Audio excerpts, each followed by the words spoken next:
Pornography is more vile, evil, and graphic than ever before. I wish to speak to you today about pornography. I know that many of you are exposed to this and that many of you are being stained by it. Pornography is much like quicksand. You can become so easily trapped and overcome as soon as you step into it. It is like a raging storm, destroying individuals and families, utterly ruining what was once wholesome and beautiful. I speak of pornography in all of its manifestations. Stay completely away from pornography. Do not allow yourself to view it ever. It has proven to be an addiction, which is more than difficult to overcome. What I love most about Winnie is her looks and her personality. She's gonna really doll herself up. It's like smoking hot. Like I was like, dang. And her funny personality. She just always makes me laugh and always happy all the time. So we have a thing we like to go shopping, and when we go shopping, we'll go to any store, and I find something I like. Even if it had like a price tag of like $1,000 or something, he'd be like, "You should get it. You deserve it. It's beautiful on you. Oh my gosh, babe, get that." He will give me anything I ask for. So you gotta be careful for what I ask, I'll really get it. Yeah.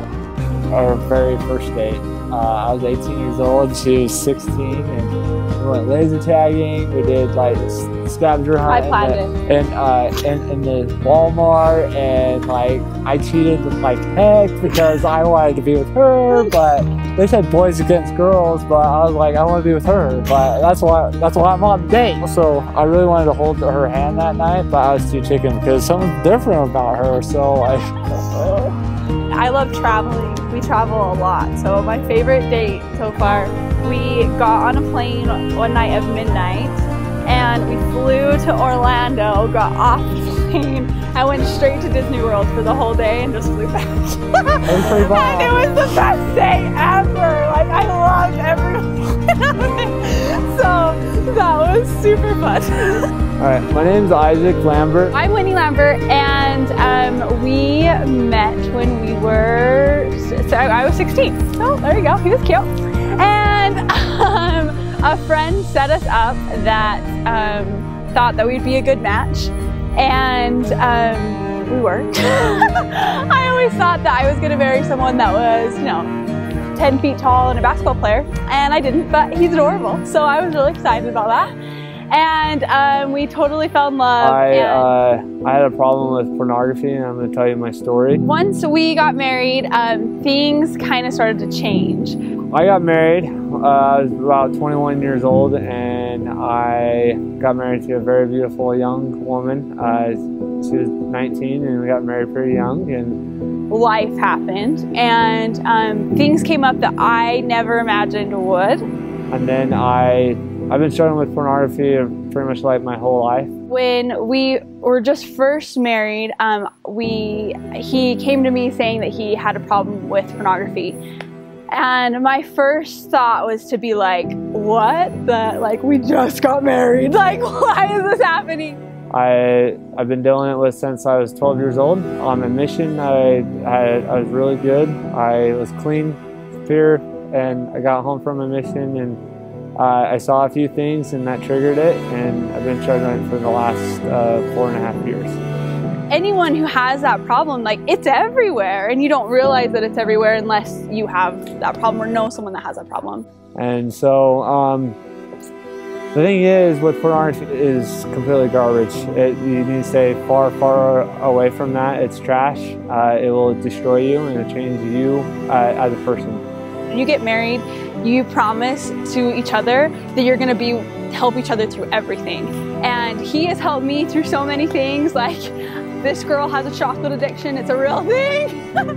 But his was a lot more serious and was really affecting his life and affecting our lives. And we had some really, really dark times, and it got really hard. And I got to the point where I didn't know if it was ever gonna get better. During those 4 years, Whitney and I, we had quite a rough patches. I almost left her a few times, and because the guilt and just the not feeling worthy to have her.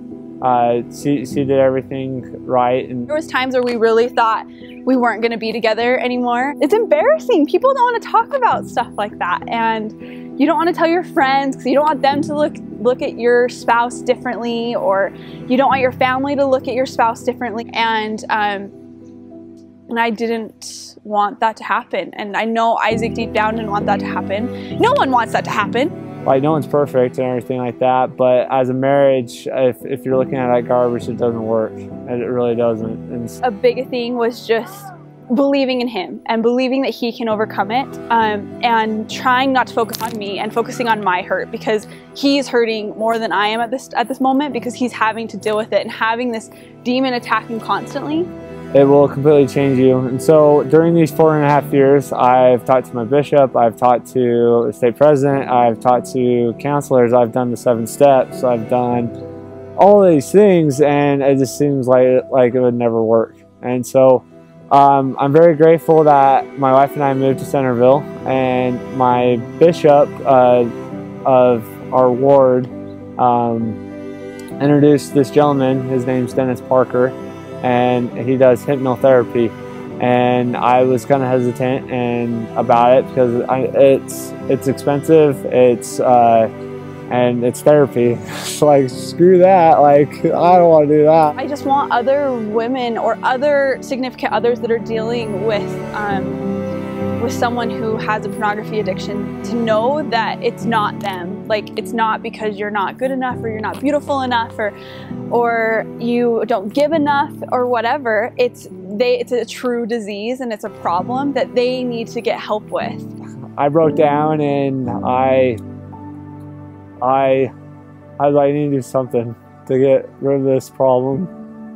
It really can screw you up and mess you up, and so I was willing to give it a try. And Dennis, I just give you a brief what he does. He helps you control your mind and your thoughts, and by doing that, he talks about your conscious mind and your subconscious mind. With your conscious mind, if you're in the conscious mind, you can control your thoughts. You can control what you're thinking, and you're in the moment. But if you go in your subconscious mind, it brings back memories, it brings back things that are back there in your mind. And if you go back there and you let that thought pop back in that subconscious mind, you're done for.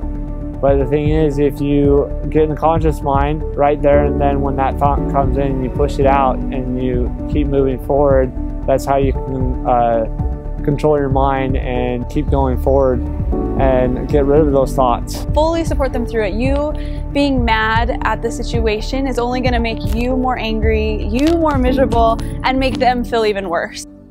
Also, what's helped me is by dating your spouse, especially. Love and cherish your wife.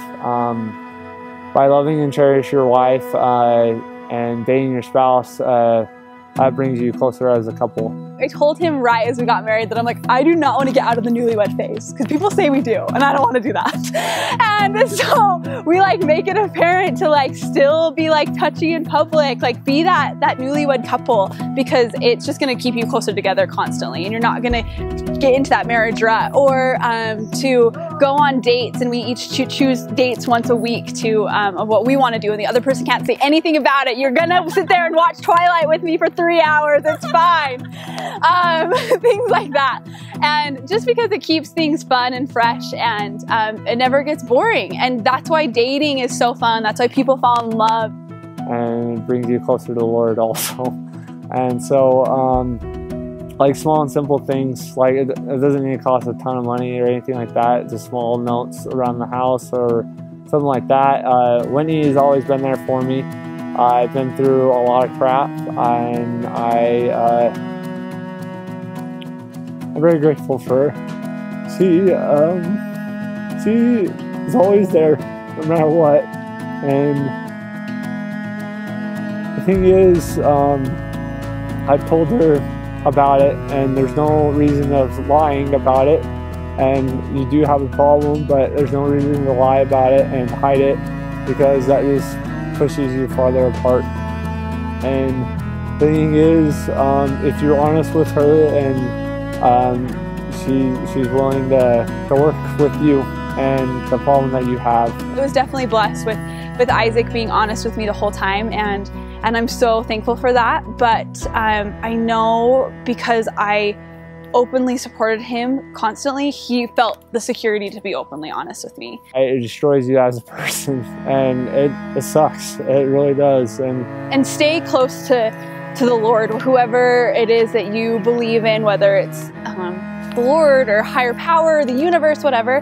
Just really staying connected spiritually so that you stay grounded and know that you're not alone. Well, I just want to give a shout out to all those guys that has this problem. There is hope. You could be at your darkest moment. You could be just barely getting into it. You could be dealing it for years and years and years. The thing is, there's always hope. If you rely on the Lord, that's the first thing, and you work with your spouse and or your girlfriend or your significant other or whoever. And by working with them and working with the Lord and or the higher power or whatever, by working with them, you can get through it. Like it's going to take time. It's an addiction, and you're not going to ace it the first time. But you're going to have your mess ups. You're going to have your slips. But the thing is, you can't give up on yourself. You got to keep going. You got to do a little bit at a time. Day in, day out, and you'll be able to accomplish. You'll be able to achieve this addiction and control your mind and do what's right. Even if this story only affects one other couple, but to prevent them from separating, or to prevent them from the heartache of going through a divorce, or to prevent them from any sort of hurt, just to give them hope. That's why we're doing this, is to give you hope and to know that your marriage can come out on top stronger than this. We're only given struggles. Any struggle you're given in your life is given to you because really it's a strength. You're given that struggle because you have the potential to make it your best strength and something that you can overcome, and then in turn help other people overcome it too. If we would have actively known that there's resources out there and other people are dealing with this, we could have probably nipped it in the bud a lot sooner and saved a lot of heartache. And so that's why we want to share with you the different resources that are out there to fix it and to be able to get through it together as a couple and to know that it's possible. So, yeah. The excuse is given that it is hard to avoid, that it is right at our fingertip and there's no escape. Now suppose a storm is raging and the winds howl and the snow hurls about you. You find yourself unable to stop it, but you can dress properly and seek shelter, and the storm will have no effect upon you.